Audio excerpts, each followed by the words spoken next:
Mesdames et messieurs, bonjour, bienvenue à l'émission Bereshit à l'origine. Nous allons parler aujourd'hui d'une prière juive qui est la plus connue, c'est le Kaddish. Cette prière qui est récitée lors des funérailles à la suite de la perte d'un être cher. Cette prière est récitée en général un an durant. Pour en parler, j'ai l'honneur de recevoir Yoni Kriev, rabbin à Bruxelles, doctorant en droit. Monsieur le rabbin Kriev, bonjour. Bonjour. Que signifie le mot Kaddish? La racine du mot Kaddish c'est la traduction en araméen du mot Kadosh. Qui signifie? Qui signifie sainteté, sanctification. Autrement dit, le Kaddish est une glorification de la royauté de Dieu. Donc c'est loin d'être une prière des morts. Vous avez tout à fait raison. Pour la conscience populaire, nous avons pour habitude de comprendre que le Kaddish, comme vous l'avez bien dit, c'est lors des funérailles et durant une année durant, les personnes qui ont perdu un regretté parent disent le Kaddish. Et effectivement, pour beaucoup, c'est souvent associé à la mort et à la résurrection des morts.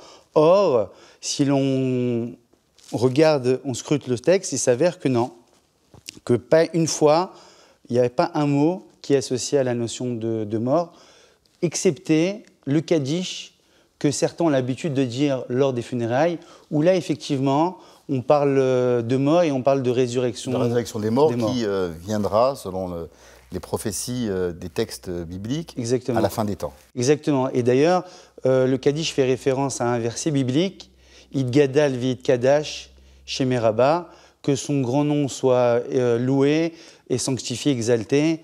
C'est tous ces mots-là qui sont pour parler de la glorification de Dieu.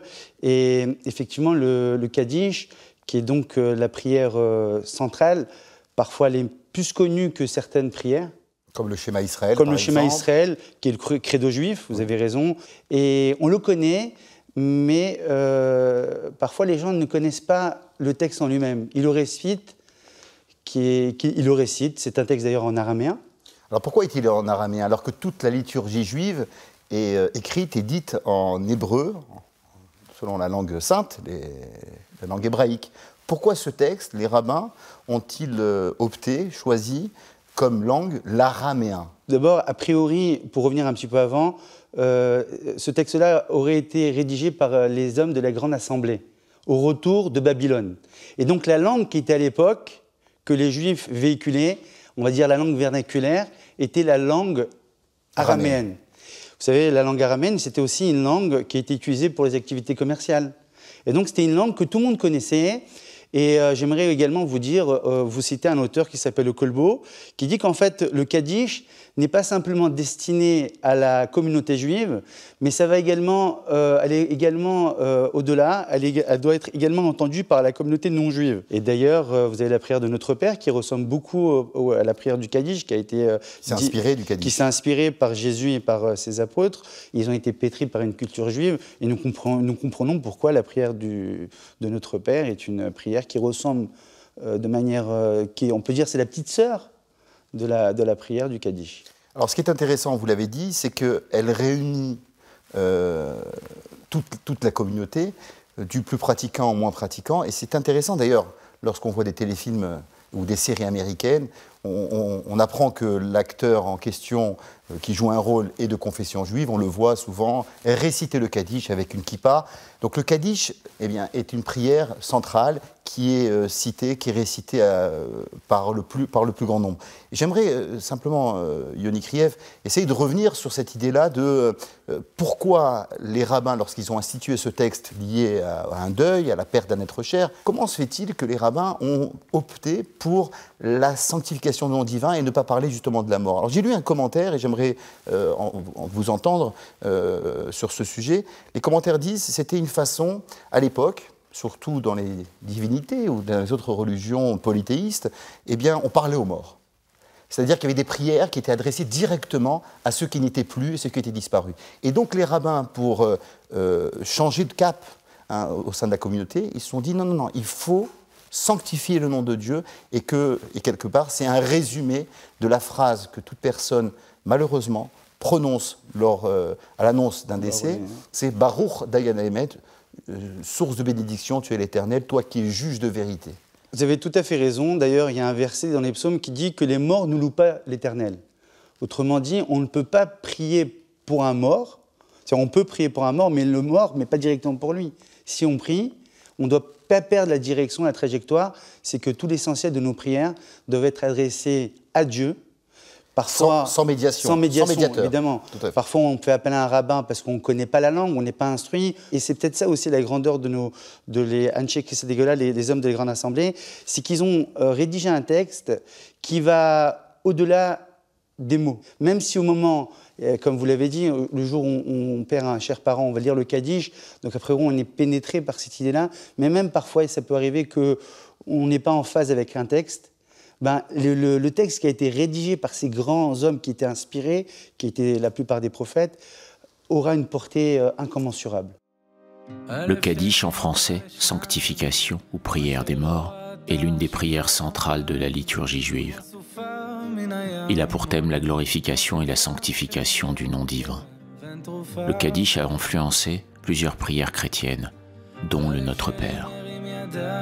D'après Rabbi Yossi le Galiléen, contemporain de la destruction du second temple de Jérusalem, le Kaddish se dit à l'époque en hébreu, dans les maisons de prière et d'études. La tradition en fait remonter l'usage à Rabbi Akiva, qui aurait sauvé un collecteur d'impôts décédé des tourments de la géhenne en enseignant le Kaddish à son fils.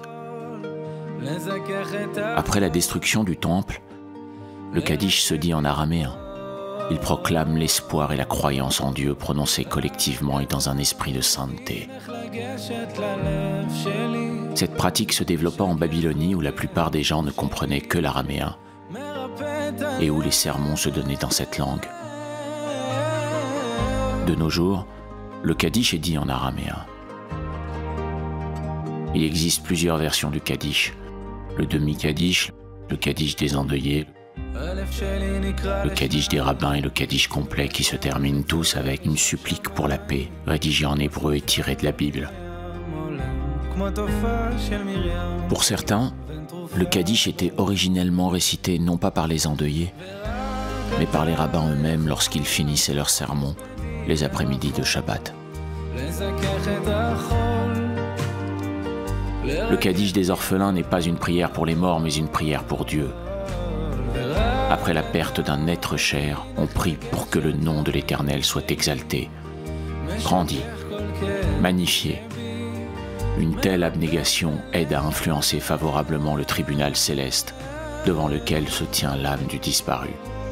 En Israël, le 10 Tevet a été désigné par le grand rabbinat comme le jour du Kaddish public, en souvenir des victimes de la Shoah, dont le lieu et la date du décès sont pour la plupart inconnus. Alors, ce qui est intéressant, c'est que le mot Kaddish est en affinité à la fois phonétique, mais aussi étymologique, du Kiddush, la sanctification. Lorsqu'on fait entrer le Shabbat, la prière, la récitation sur le vin, c'est le Kiddush, c'est la sanctification. Il y a aussi, comme vous le dites, la Kedusha, c'est la partie la plus sacrée de la Hamidah, des 19 bénédictions qui sont lues et répétées 3 fois quotidiennement, le matin, le midi et le soir. Et donc, les rabbins insistent énormément sur la haute portée spirituelle du Kaddish. Vous avez totalement raison. Le Kaddish, pourquoi peut-être lit-on le Kaddish le jour des funérailles? Parce que c'est un moment aussi important où on est ensemble.